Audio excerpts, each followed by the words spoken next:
The Wehrmacht executed 23,000 of its own soldiers. This is what happened to the ones who said no. Bundesarchiv records tell the story in numbers that rarely make it into popular histories. Between 1939 and 1945, the Wehrmacht's courts sentenced more than 1.5 million of their own soldiers to imprisonment. The Reichskriegsgericht, the highest military court, issued 34,872 death sentences. Of those, 23,117 executions are confirmed in the surviving files, each one carried out by firing squad or hanging.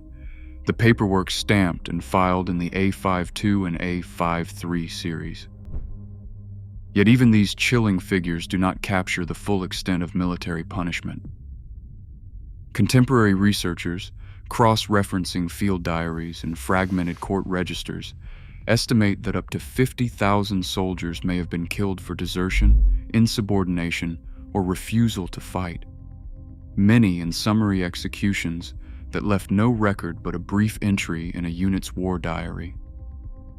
The legal machinery was vast, but the chaos of war often meant that discipline was enforced not just by courts, but by the nearest officer with the will and the means.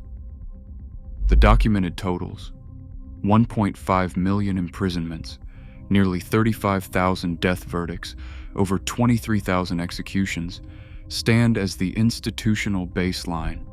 They are the visible surface of a system that promised order through law, but delivered punishment on a scale that blurred the line between legality and violence. These numbers, drawn from the Bundesarchiv's meticulously cataloged files, are not just statistics. They are the framework against which every claim about Wehrmacht justice must be measured, and the backdrop for the stories of those who refuse to obey.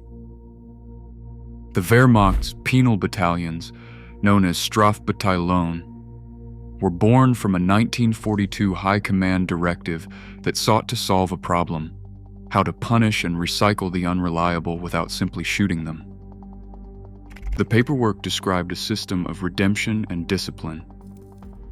In practice, these units became the Army's blunt instrument for dealing with men who refused orders, deserted, or were convicted of crimes that fell short of capital offenses.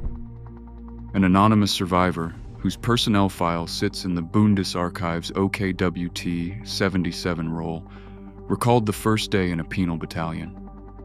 No insignia, no rank, just a shovel and an order to march toward a minefield. The Feldjägerkorps, military police with the power to shoot on the spot, stood behind, watching for hesitation. The assignment was clear: clear mines, storm bunkers, or die trying. Redemption was technically possible, but the odds were thin.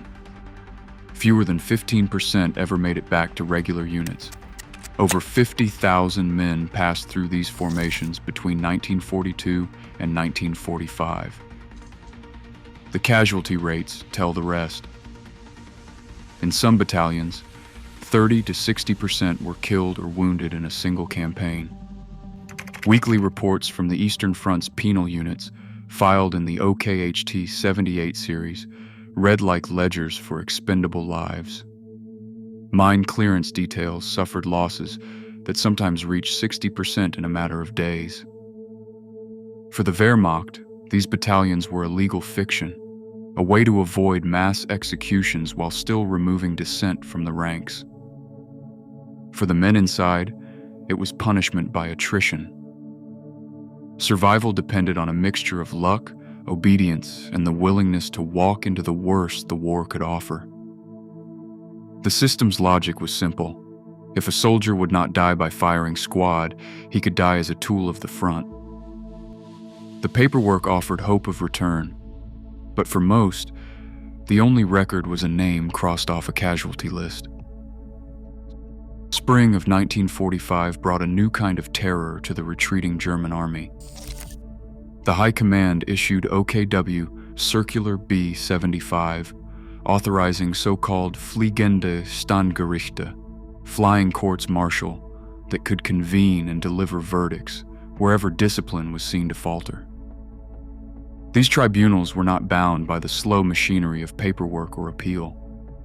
A soldier suspected of desertion, defeatism, or refusal to fight could be arrested by Feldjäger, tried in a makeshift hearing by an officer and two non-commissioned officers, and sentenced to death within hours.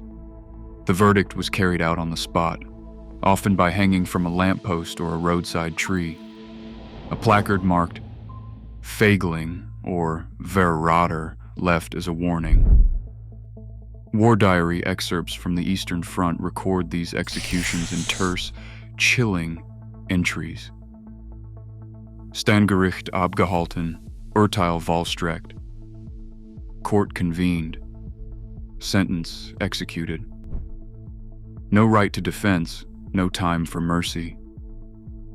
In the final months, as the Wehrmacht collapsed, these flying courts replaced the pretense of law with the immediacy of fear.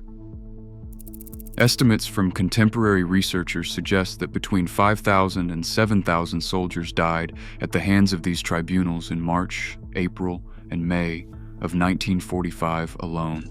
The flying courts were the end stage of a system that had run out of patience and out of time. Inside the Wehrmacht's legal files, a quieter current runs beneath the violence of courts-martial and penal battalions. When soldiers refused to participate in the murder of civilians, Jews, Soviet prisoners of war, or local hostages, the consequences often broke from the myth of instant execution. Ecclesiastical archives hold petitions from military chaplains, some pleading for leniency on behalf of men who declined to fire on civilians. The records show a pattern: short prison terms, demotions, or transfers to frontline units, but rarely a death sentence. In David Kitterman's study of 135 documented cases, more than half the refusers were released or simply reassigned. Only one faced concentration camp internment. The files of an unnamed NCO, preserved in the early Federal Republic trial transcripts, reveal a 6-week detention for refusing to shoot Soviet prisoners of war, followed by a return to his unit.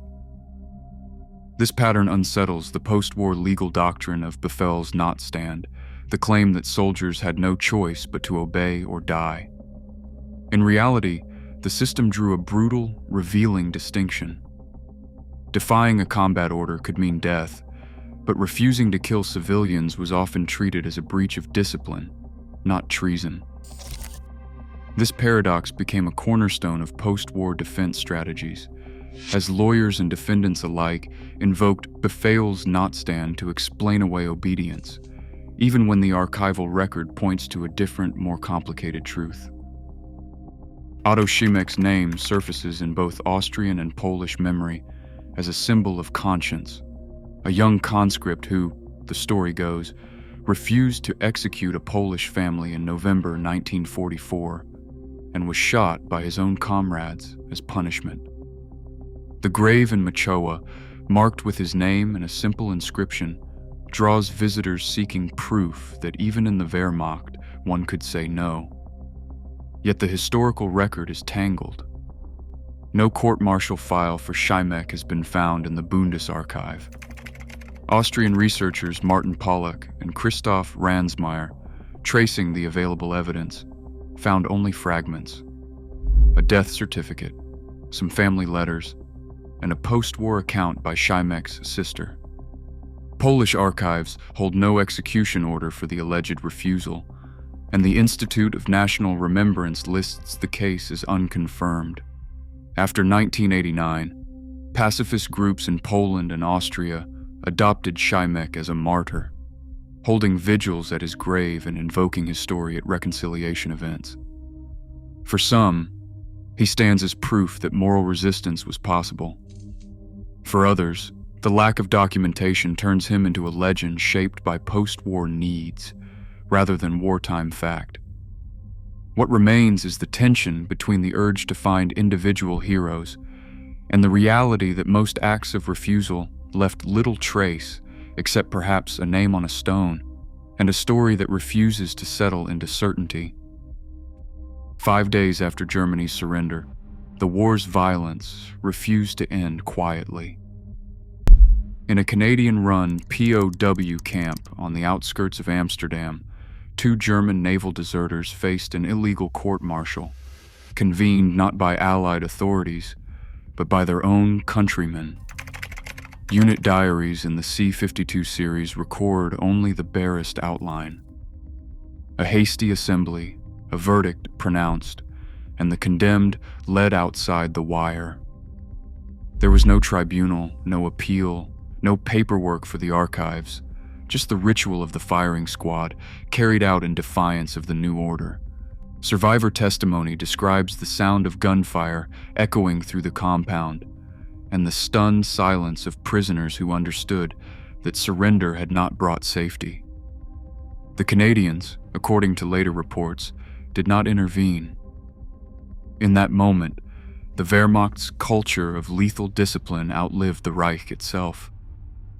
The names of the executed men are missing from the official files. Their deaths, unacknowledged by any state, became a final, grim footnote. A warning that the machinery of obedience could persist even after the guns were supposed to fall silent. In 2002, the Bundestag passed a law that struck down thousands of wartime convictions for desertion and refusal to fight. Parliamentary records show that more than 12,000 former soldiers had their sentences formally annulled, and each was entitled to a symbolic payment of 2,500 euros. The law's language was clear.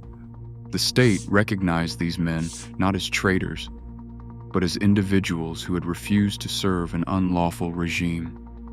The former Reichskriegsgericht building in Berlin, once the highest court of military justice, now stands as a memorial site. Its walls, which once echoed with the verdicts of death and imprisonment, carry plaques honoring those who chose conscience over obedience. The gesture came late. Many of the condemned were long dead, but the legal reversal signaled an official reckoning with the cost of militarized loyalty. The annulments and the transformation of the court's home into a place of remembrance serve as a public admission that the old legal order had enforced silence and fear, and that the state's role now is to remember, not to judge. Today, the myth of uniform obedience persists. Despite 23,000 executions, countless penal battalion sentences, and cases like Otto Schimek's. The line between law and conscience was never clear. As new wars raise old questions, the true test remains. What will obedience demand, and what will refusal cost? Share your thoughts below.